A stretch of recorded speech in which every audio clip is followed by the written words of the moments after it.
এটাই রে, তো আজকে আমি মরেই যেতাম। কিন্তু তুই তো আমাকে মারতেই চেয়েছিলি।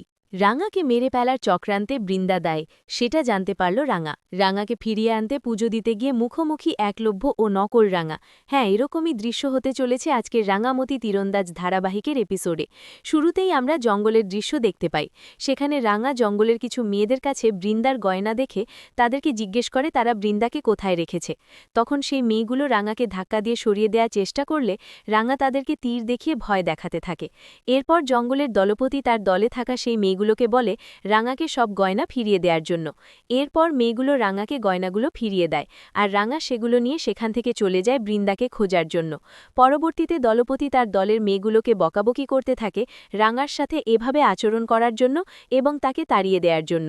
দলপতি মনে করেন রাঙা হচ্ছে তাদের কুলদেবীর আশীর্বাদের দেবী, তার ইচ্ছাতেই রাঙা এখানে এসেছে তার পুজো করতে। পরের সিনে আমরা একলব্যকে দেখতে পাই, সে দণ্ডি কেটে শিবমন্দিরে রাঙার জন্য পুজো দিতে যাওয়ার জন্য সিদ্ধান্ত নিয়েছিল। তখন পাঞ্চালী এবং অঙ্গুর তাকে বোঝানোর চেষ্টা করে যে এটা অনেক কষ্টসাধ্য। আজকের পর্বের সবচেয়ে প্রিয় দৃশ্য কেমনটি লেগেছে? পরিণীতার সিদ্ধান্ত কি আপনার কাছে সঠিক মনে হয়েছে? কমেন্ট করে অবশ্যই জানাবেন। আর যদি এমন নিয়মিত আপডেট পেতে চান তাহলে আমাদের চ্যানেলটি সাবস্ক্রাইব করুন, ভিডিওটি লাইক দিন এবং বন্ধুদের সঙ্গে শেয়ার করুন। আগামী পর্বের বিশ্লেষণ নিয়ে আবারও হাজির হব। ধন্যবাদ সবাইকে। সে পারবে না, কিন্তু একলব্য তাদের কোনো কথাই শোনে না এবং বলে রাঙা আমার জায়গায় থাকলে আমার জন্য সে এটা করত। এরপর একলব্য তার বাড়ির আঙিনা থেকেই দণ্ডে দেয়া শুরু করে, যা দেখে পাঞ্চালে কান্না শুরু করলে অঙ্কুর তাকে ভরসা দেয় এবং বলে একলব্য ঠিক পারবে, রাঙার ভালোবাসার জোরে সে সব কষ্ট মেনে নেবে। পরবর্তীতে একলব্য দণ্ডি দিতে দিতে মন্দিরে পৌঁছে যায়, আর সেখানে সে কল্পনা করতে থাকে রাঙা তার কাছে এসেছে। এরপর সে রাঙাকে বলে তুমি ফিরে এসেছ? তখন রাঙা বলে আমাকে তো ফিরে আসতেই হবে, কিন্তু তুই কেন এত কষ্ট করছিস? তখন একলব্য বলে আমার জায়গায় তুমি থাকলে তো একই কাজ করতে, তাই তোমাকে ফিরিয়ে আনতে আমি এটা করছি। এরপর রাঙা একলব্যকে বোঝানোর চেষ্টা করে যাতে সে এত কষ্ট না করে, কিন্তু একলব্য কিছুতেই রাঙার কথা শোনে না। এরই মধ্যেই পাঞ্চালে একলব্যের কাছে আসে এবং তাকে স্পর্শ করতেই একলব্য বুঝতে পারে রাঙাকে সে স্বপ্নে কল্পনা করছিল। এরপর একলব্য শেষ দণ্ড কেটে ঠাকুরের সামনে হাজির হয় এবং সেখানে হাতে আগুন নিয়ে আরতি করতে থাকে আর রাঙার মিউজিক জন্য প্রার্থনা করতে থাকে। পরবর্তীতে একলব্যর হাতে ঠাকুরের ফুলের মালা পড়ে। তখন ঠাকুরমশাই বলে একলব্যর মনোকামনা ঠিক পূরণ হবে। এরপর একলব্য সেখান থেকে বের হয়, আর ঠিক তখনই রাঙার যমজ বোন সেখানে উপস্থিত হয়।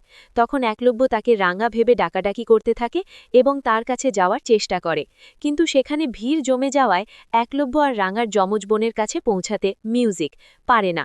আর ঠিক সেই সুযোগে রাঙার যমজ বোন সেখান থেকে সরে যায়।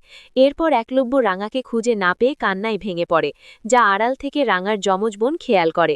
পরের সিনে আমরা প্রমিতা এবং সত্যজিতের ফোন আলাপ দেখতে পাই। রাঙা এবং বৃন্দা যে দ্বীপে, সেই দ্বীপ সম্পর্কে সত্যজিৎ প্রমিতাকে জানিয়ে দেয়। তখন প্রমিতা সত্যজিৎকে সেখানে যাওয়ার কথা বললে সত্যজিৎ জানায় সেই দ্বীপ অনেক ভয়ঙ্কর, সেখানে কোনো লোকজন থাকে মিউজিক না, আর সেখানে যদি রাঙারা পৌঁছে থাকে সেখানে তারা বেঁচে আছে কিনা বোঝা যাচ্ছে না। এই কথা শুনে প্রমিতা ভয় পেয়ে যায় এবং সত্যজিৎকে এসব কথা বলতে নিষেধ করে।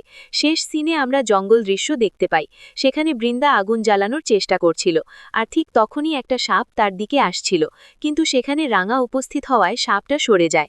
এরপর বৃন্দার রাঙাকে কৃতজ্ঞতা জানায় তাকে বাঁচানোর জন্য। তখন রাঙা বলে তুই তো আমাকে মেরে ফেলার চেষ্টা করেছিলি, তাই তো সমুদ্রে ফেলে দিয়েছিস, কিন্তু দুর্ভাগ্যবশত তুই আমার সাথে পড়ে গেছিস। এবার দেখ পাপের শাস্তি কিরকম হয়। এরই মধ্যেই সেখানে জঙ্গলের লোকেরা আবারও রাঙা এবং বৃন্দাকে ঘিরে ধরে।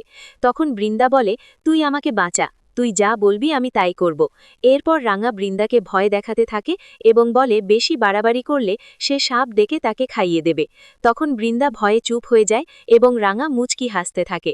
আজকের পর্ব এটুকুই, দেখা হচ্ছে আগামী পর্বে। আপনাদের কাছে আজকের পর্বের সবচেয়ে প্রিয় দৃশ্য কেমনটি লেগেছে? পরিণীতার সিদ্ধান্ত কি আপনার কাছে সঠিক মনে হয়েছে? কমেন্ট করে অবশ্যই জানাবেন। আর যদি এমন নিয়মিত আপডেট পেতে চান তাহলে আমাদের চ্যানেলটি সাবস্ক্রাইব করুন, ভিডিওটি লাইক দিন এবং বন্ধুদের সঙ্গে শেয়ার করুন। আগামী পর্বের বিশ্লেষণ নিয়ে আবারও হাজির হব। ধন্যবাদ সবাইকে। আজকের পর্বের সবচেয়ে প্রিয় দৃশ্য কেমনটি লেগেছে? পরিণীতার সিদ্ধান্ত কি আপনার কাছে সঠিক মনে হয়েছে? কমেন্ট করে অবশ্যই জানাবেন। আর যদি এমন নিয়মিত আপডেট পেতে চান তাহলে আমাদের চ্যানেলটি সাবস্ক্রাইব করুন, ভিডিওটি লাইক দিন এবং বন্ধুদের সঙ্গে শেয়ার করুন। আগামী পর্বের বিশ্লেষণ নিয়ে আবারও হাজির হব।